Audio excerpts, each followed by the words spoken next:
Friends, welcome to Kavitha சமையலறை. இன்னைக்கு நம்ம பார்க்க போகிற ஸ்பெஷல் ரெசிபி நல்ல அருமையான சுவையான பட்டாணி குருமா. டக்குன்னு குவிக்காக பண்ணிடலாம். நல்ல மணக்க வாசனையோட ஒரு அருமையான குருமாங்க இது சப்பாத்தி, பூரி, இட்லி, தோசை எல்லாத்துக்குமே நல்லா சூட் ஆகும். பூரி எல்லாம் செய்யும்போது இது ஒரு பக்கா காம்பினேஷனாக இருக்குங்க. நீங்கள் ட்ரை பண்ணி பாருங்கள். இங்கே லோக்கல் மெஸ்ஸிலலாம் இந்த மாதிரி குருமா பண்ணுவாங்க. அது இட்லிக்கும் நல்லாயிருக்கும், சப்பாத்தி பூரிக்கும் நல்லாயிருக்கும். நான் இன்றைக்கி அந்த ரெசிப்பியை தான் இன்றைக்கி உங்களோட ஷேர் பண்ணிக்கிறேன். நீங்களும் ட்ரை பண்ணி பாருங்கள். ரொம்ப ஒரு சிம்பிள் ஈஸி ரெசிபி தான். நம்ம குவிக்காக டக்குன்னு பண்ணிடலாம். நான் இன்றைக்கி நல்ல சுட இட்லிக்கு இந்த குருமா பண்ணினேன். ரொம்ப நல்லா இருந்தது. தோசைக்கும் ரொம்ப நல்லா இருந்ததுங்க. நீங்கள் மிஸ் பண்ணாமல் ட்ரை பண்ணி பாருங்கள். அப்புறம் இந்த பஞ்சு போல் சாஃப்டான இட்லி ஒரு ஸ்பெஷல் ரெசிபிங்க. அதாவது ரெடிலி அவைலபிள் இட்லி அரிசி ரவை கூட உளுந்து மாவு மட்டும் அரைச்சி சேர்த்து கலந்து புளிக்க வச்சு செஞ்ச இட்லி நல்லா சாஃப்டாக வரும். கொஞ்சம் ஈஸியான மெத்தடும் கூட. இட்லியோட டேஸ்ட் கொஞ்சம் யூனிக்காக இருக்கும், பட் நல்லாயிருக்கும். நல்ல சட்னி, சாம்பார், குருமாவோடலாம் சாப்பிட்றதுக்கு ரொம்ப நல்லாயிருக்கும். நான் இன்றைக்கி அந்த இட்லி ரவையை பயன்படுத்தி தாங்க இட்லி பண்ணினேன். இப்போ இந்த இட்லி ரவை ஆல்மோஸ்ட் எல்லா பெரிய சூப்பர் மார்க்கெட்லேயும் கிடைக்குது. ஒரு சிலர் அந்த இட்லி ரவையை பயன்படுத்தி இட்லி மாவு எப்படி ரெடி பண்ணணும்னு கேட்டிருந்தீங்க. ஸோ அந்த ரெசிபியும் நான் இங்கே இன்க்ளூட் பண்ணியிருக்கிறேன். வேணுங்கிறவங்க அதுவும் ட்ரை பண்ணி பாருங்கள். இப்போ ஃபஸ்ட்டு ரெசிபியாக நம்ம பட்டாணி குருமா எப்படி பண்ணுறதுன்னு பார்த்துடலாங்க. இங்கே கடாயில் ஒரு டேபிள் ஸ்பூன் அளவுக்கு எண்ணெய் சேர்த்துருக்குறேங்க. எண்ணெய் கொஞ்சம் சூடானதுக்கப்புறம் ஒரு 6-7 பல் பூண்டு சேர்த்துருவோம். கூடவே ஒரு 1.5 இன்ச் அளவுக்கு இஞ்சியை தொளிச்சி விட்டு சின்ன பீசஸாக கட் பண்ணி சேர்த்தாச்சு. இது ஒரு ஃபியூ செகண்ட்ஸ் வதக்கி விட்டுட்டு இப்போ இதில் பச்சை மிளகாய் சேர்த்துடலாங்க. இன்றைக்கி இந்த அருமையான குருமாவுக்கு காரம் முழுக்க பச்சை மிளகாய் காரம் மட்டும்தான் பயன்படுத்துகிறேன். ஸோ அதில் இங்கே நான் ஒரு 4 to 5 பச்சை மிளகாய் டேஸ்ட்டுக்கு தகுந்த மாதிரி அட்ஜஸ்ட் பண்ணி சேர்த்துக்கிறேன். பச்சை மிளகாய் மட்டும் பயன்படுத்தி இந்த குருமா செய்யும்போது அது ஒரு யூனிக் டேஸ்ட்டாக இருக்கும். பட் மிளகாத்தூளும் பயன்படுத்தலாங்க. இப்போ பச்சை மிளகாவோட எண்ணிக்கையை கொஞ்சம் கம்மி பண்ணிக்கோங்க. உங்களுடைய டேஸ்ட்டுக்கு தகுந்த மாதிரி காரத்தை அட்ஜஸ்ட் பண்ணிக்கோங்க. அதாவது மிளகாய் பொடி அந்த பச்சை மிளகாலாம் அட்ஜஸ்ட் பண்ணிக்கோங்க. இப்போ இதில் நல்ல ஒரு பெரிய சைஸ் வெங்காயத்தை ரஃபாக கொஞ்சம் சின்ன பீசஸாக கட் பண்ணி சேர்த்து வதக்கிட்டு இருக்கேங்க. இது ஓரளவுக்கு வதங்கினதுக்கப்புறம் ஒரு 5-6 முழு முந்திரி பருப்பு சேர்த்துக்கிறோம். இது ரொம்ப நல்லாயிருக்கும். இந்த குருமாவுக்கு நல்ல ஒரு க்ரீமி டெக்ஸ்சர் கொடுக்கும். டேஸ்ட்டும் நல்லாயிருக்கும். ஸோ மிஸ் பண்ணாமல் சேர்த்துக்கோங்க. இது ஒரு ஃபியூ செகண்ட்ஸ் நல்லா வதக்கி விட்டுட்டு இப்போ இதில் ஒரு ஃபுல் டீஸ்பூன் அளவுக்கு சோம்பு சேர்த்துக்குவோம். கூடவே ஒரு ஃபுல் டீஸ்பூன் கசகசா. இதுவும் நல்ல ஒரு டேஸ்ட்டும் க்ரீமி டெக்ஸ்சரும் தரும், நல்ல வாசனையும் கொடுக்கும். ஸோ இப்போத்துக்கு இந்த 2 ஸ்பைசஸ் சேர்த்து வதக்கி அரைச்சிடுவோம். அப்புறம் தாளிக்கிறப்ப மற்ற ஸ்பைசஸ் சேர்த்துக்குவோம். ஸோ பாருங்கள், நல்லா வதக்கியாச்சு. இந்த அளவுக்கு நல்லா வதங்கினதுக்கப்புறம் இப்போ இதில் தேங்காய் சேர்த்துருவோங்க. ஒரு 4 to 5 டேபிள் ஸ்பூன் அளவுக்கு துருவன தேங்காய் சேர்த்துக்கிறேன். தேங்காய் சேர்த்து விட்டு அகைன் ஒரு ஃபியூ செகண்ட்ஸ் நல்லா வதக்கி விட்டுட்டு இப்போ ஸ்டவ்வை ஆஃப் பண்ணிடலாம். கொஞ்சம் நேரம் ஆற விட்டுட்டு வதக்கின பொருளெல்லாம் கம்ப்ளீட்டாக மிக்ஸி ஜாரில் சேர்த்துருவோம். இப்போ கம்ப்ளீட்டாக வதக்கின பொருளெல்லாம் மிக்ஸி ஜாரில் சேர்த்தாச்சுங்க. கொஞ்சமாக தண்ணி விட்டு நல்லா ஃபைன் பேஸ்ட்டாக இந்த அளவுக்கு அரைச்சிக்கணும். ஸோ மசாலா இங்கே ரெடியாக இருக்குது. இப்போ நம்ம குருமா தாளிக்க ஸ்டார்ட் பண்ணிடலாங்க. குக்கரில் தாளிச்சிடலாங்க. டக்குன்னு 2 விசிலில் கமன்னு குருமா ரெடி ஆயிரும். குக்கர் வச்சு அது நல்லா சூடானதுக்கப்புறம் இங்கே 1.5 டேபிள் ஸ்பூன் அளவுக்கு எண்ணெய் சேர்த்துக்கிறேன். எண்ணெய் கொஞ்சம் சூடானதுக்கப்புறம் ஹோல் கரம் மசாலா ஸ்பைசஸ் சேர்த்துருவோம். அது என்னென்னு பார்க்கலாம். ஒரு துண்டு பட்டை, ஒரு சுருள் பட்டை கொஞ்சம் உடச்சி வச்சுருக்கிறேன், ஒரு பிரிஞ்சி இலை, 2 ஏலக்காய், 3 கிராம்பு, கொஞ்சமாக கல்பாசி.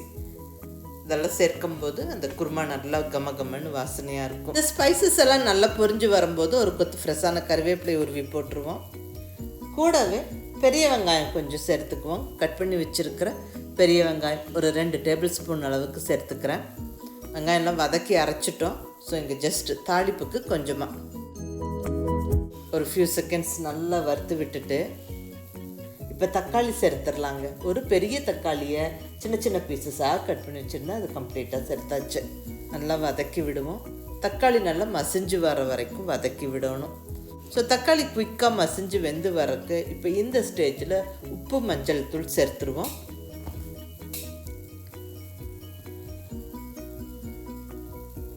இங்கே ஒரு ஃபுல் டீஸ்பூன் அளவுக்கு உப்பு சேர்த்துக்கிறேன். கூடவே ஒரு 2 சிட்டிகை அளவுக்கு மஞ்சள் பொடி சேர்த்து நல்லா கலந்து விட்டு குக்கர் மூடி எடுத்து ஜஸ்ட் இப்படி மேலே வச்சு விட்டுருவாங்க. டைட்டாக க்ளோஸ் பண்ணி வெயிட் போட வேண்டாம், ஜஸ்ட் வச்சு விட்டுருங்க. ஸ்டவ்வை கண்டிப்பாக மீடியம் ஃப்ளேமில் வச்சுக்கோங்க. ஒரு 2 நிமிஷத்தில் தக்காளி நல்லா மசிஞ்சு வெந்துடும். பாருங்கள், தக்காளி நல்லா வதங்கிருச்சு. இப்படி கரண்டி வச்சு கலக்கும் போதே நம்மளுக்கு நல்லா அது குழஞ்சிரும். பாருங்கள், அவ்வளோதான், தக்காளி நல்லா மசிஞ்சு வெந்தாச்சு.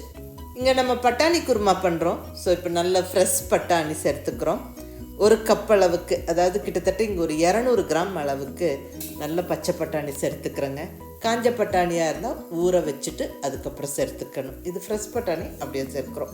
ஃபியூ செகண்ட்ஸ் வதக்கி விட்டுட்டு அரைச்சி ரெடியாக வச்சுருக்கிற மசாலாவை கம்ப்ளீட்டாக சேர்த்தாச்சு. கூடவே தேவையான அளவு தண்ணி சேர்த்துக்குவோம். உங்களுக்கு குருமா எந்த அளவுக்கு லூஸாக வேணுமோ அதுக்கு தகுந்த மாதிரி தண்ணி சேர்த்துக்கோங்க. நான் இங்கே இட்லிக்கு பண்ணுறேன், அதனால் கொஞ்சம் லூஸாக நான் இங்கே குருமா பண்ணுறேன். நல்லா எல்லாம் ஒரு வாட்டி கலந்து விட்டுட்டு இப்போ ஒரு கைப்பிடி அளவுக்கு பொடியாக இருக்கணும் கொத்தமல்லி இலை போட்டு விட்டுருவோம். நல்லா கமகமன்னு வாசனையாக இருக்கும். அகைன் ஒரு ஃபியூ செகண்ட்ஸ் கலந்து விட்டுட்டு இப்போ உப்பெல்லாம் செக் பண்ணிவிட்டு தேவைப்பட்ட உப்பு சேர்த்துக்கோங்க. ஏற்கனவே தக்காளி வதக்கும் போது உப்பு போட்டிருந்தோம், அது ஞாபகம் வச்சுட்டு மீதி உப்பை டேஸ்ட் பண்ணி பார்த்துட்டு சேர்த்தாச்சு. எல்லாமே சேர்த்தாச்சு. கொதிக்க ஸ்டார்ட் ஆகுது. இப்போ குக்கர் மூடியை போட்டு விட்டு வெயிட் வச்சு விட்டு ஒரு 2 விசிலுக்கு நம்ம குக் பண்ணி எடுத்துருவோம். பர்ஃபெக்டாக குருமா வெந்துடும். 2 விசில் வந்து ப்ரெஷர் ஸ்டீம் எல்லாம் போனதுக்கப்புறம் ஓப்பன் பண்ணுறோம். வா, நல்ல கமகமன்னு வாசனையோட அருமையான சுவையான பச்சை பட்டாணி குருமா ஜம்முன்னு ரெடி ஆயிடுச்சுங்க. இது இட்லி, தோசை, சப்பாத்தி, பூரி எல்லா விதமான டிஃபனோடவும் நல்ல பொருத்தமாக இருக்கும். நீங்கள் ட்ரை பண்ணி பாருங்கள். ரொம்ப ஒரு சிம்பிள் ஈஸி ரெசிபி தான். அந்த மசாலாவை வதக்கி அரைச்சி தளிச்சு விட்டால் டக்குன்னு ஒரு 2 விசிலில் ஜம்முன்னு குருமா ரெடி ஆயிடும். இது ரொம்ப ஸ்பைஸியாக இல்லாமல் மைல்டு ஃப்ளேவர்ஸோட ரொம்ப நல்லாயிருக்குங்க. நீங்கள் ட்ரை பண்ணி பாருங்கள். இட்லி தோசையோடலாம் ரொம்ப சூட்டாகும். இப்போ நெக்ஸ்ட்டு ரெசிப்பியாக நல்ல சாஃப்டான இட்லி, அதுவும் நம்ம அரிசி உளுந்து தனித்தனியாக ஊற வச்சு அரைக்காமல் உளுந்தை மட்டும் ஊற வச்சு மாவரைச்சு அந்த இன்ஸ்டண்ட்டாக கிடைக்கக்கூடிய அரிசி ரவையை கலந்து புளிக்க வச்சு இட்லி செய்கிறது. இது வந்து பெங்களூர் சைடெல்லாம் ரொம்ப பாப்புலருங்க. இங்கேயும் நம்மளுக்கு சூப்பர் மார்க்கெட்டில் இந்த அரிசி ரவை கிடைக்கிது. ஒரு சிலர் கேட்டிருந்தீங்க இந்த ரெசிப்பியை. ஸோ அந்த ரெசிப்பியை நான் உங்களோட ஷேர் பண்ணிக்கிறேன். வேணுங்கிறவங்க ட்ரை பண்ணி பாருங்கள். இப்போ நல்ல பஞ்சு போல் சாஃப்டான இட்லி எப்படி இன்ஸ்டன்ட் அரிசி ரவை வச்சு செய்கிறதுன்னு பார்க்கலாங்க. இங்கே இன்ஸ்டன்ட் அரிசி ரவை இட்லி செய்யறதுக்குன்னே கிடைக்கிற அரிசி ரவை எடுத்துருக்கிறேன். இந்த ரவை கிட்டத்தட்ட மாவு பக்குவத்துக்கு நல்ல சன்னமாக பொடியாக இருக்குங்க.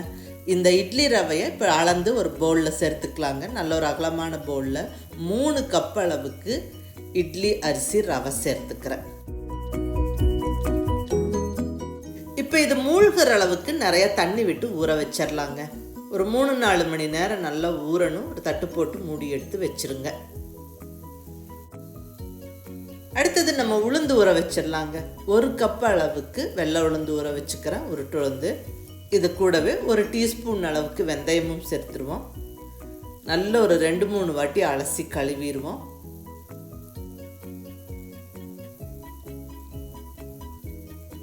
உளுந்தம்பருப்பு நல்லா கழுவி எடுத்து வச்சாச்சு.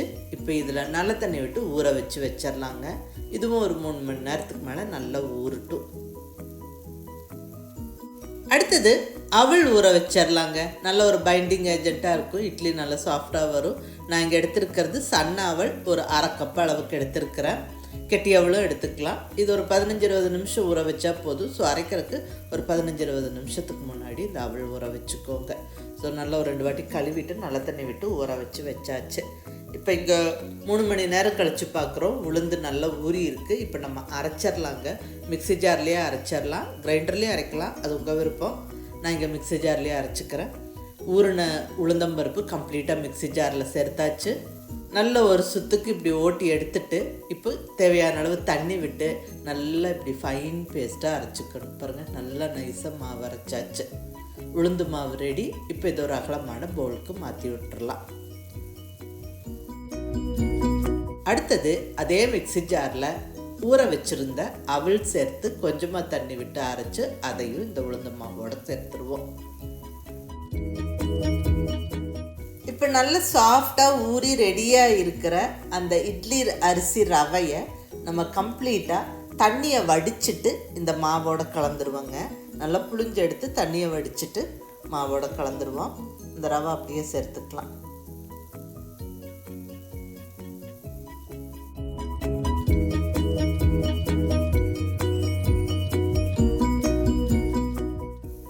ரவை மொத்தமும் சேர்த்தாச்சு. இனி நல்லா கலந்து விட்டுருவோம். நல்லா கலந்து மூடி எடுத்து வச்சிடலாங்க. இது ஒரு 6-7 மணி நேரத்துக்கு மேலே நல்லா புளிச்சதுக்கப்புறமா இட்லி ஊற்றிக்கலாம். ஸோ இருக்கட்டும். பாருங்கள், இப்போ ஒரு 7-8 மணி நேரம் ஆச்சு. நல்ல மாவு புளிச்சு ரெடியாக இருக்குது. இப்போ இதில் தேவையான அளவு உப்பு சேர்த்துக்குவோம். உப்பு சேர்த்து நல்ல ஒரு வாட்டி கலந்து விட்டுட்டு நம்ம இப்போ இட்லி ஊற்ற ஸ்டார்ட் பண்ணிடலாம். ஸோ மாவு ரெடிங்க. இப்போ நம்ம இட்லி ஊற்றிடலாம். இப்போ இங்கே இட்லி தட்டில் ஈர துணியை போட்டு விட்டு நல்லா இட்லி ஊற்றியாச்சு. தண்ணி இப்படி நல்லா கொதிச்சதுக்கப்புறமா மாவு ஊற்றி வச்ச இட்லி தட்டை உள்ள வைங்க. அப்போ தான் இட்லி டக்குன்னு நல்லா சாஃப்டாக வெந்து வரும். ஒரு 12 நிமிஷத்தில் நல்ல சாஃப்டான இட்லி ரெடி ஆயிடும். பாருங்கள், இட்லி ரெடி ஆகிடுச்சு. அப்படியே அந்த துணியில் ஒட்டாமல் அப்படியே அழகாக பட்டு போல் வருது. அவ்வளோதாங்க. நல்லா கொதிக்க கொதிக்க சுட சுட அருமையான சாஃப்டான இட்லி ஜம்முன்னு ரெடி ஆயிடுச்சு. இங்கே நம்ம உளுந்து மட்டும் ஊற வச்சு அரைச்சிட்டு அந்த இன்ஸ்டண்ட்டாக கிடைக்கிற அரிசி ரவையை நம்ம ஊற வச்சு அப்படியே எடுத்து கலந்து புளிக்க வச்சு இட்லி செஞ்சோம். ரொம்ப நல்லாயிருக்குங்க. நல்ல சாஃப்டாக இருக்குங்க. இட்லி அரிசி ரவை யூஸ் பண்ணினதால கொஞ்சம் ரவை இட்லி பக்குவத்துக்கு இருக்கும். பெங்களூர்லலாம் இந்த டைப் ஆஃப் இட்லி ரொம்ப பாப்புலர். நல்ல சுட சுட இட்லி பரிமாறி நல்ல சட்னி சாம்பார் இந்த மாதிரி குருமா எல்லாம் சேர்த்து சாப்பிடும்போது ரொம்ப நல்லாயிருக்கும். இந்த பட்டாணி குருமா இட்லி தோசைக்கு ரொம்ப நல்லாயிருக்கும். சப்பாத்தி பூரி பரோட்டா எல்லாத்துக்குமே நல்லா சூட்டாகும். ஒரு ஈஸியான ரெசிபியும் கூட. அதுவும் நீங்கள் மிஸ் பண்ணாமல் ட்ரை பண்ணி பாருங்கள். செஞ்சு பார்த்துட்டு எப்படி இருந்ததுன்னு உங்கள் ஃபீட்பேக் சொல்லுங்கள். பிடிச்சிருந்தா லைக் பண்ணி ஷேர் பண்ணி கமெண்ட் பண்ணுங்கள். கவிதா சமையலறை சப்ஸ்கிரைப் பண்ணி என்னுடைய மற்ற ரெசிபிஸும் வீடியோஸும் பாருங்கள். தேங்க்யூ.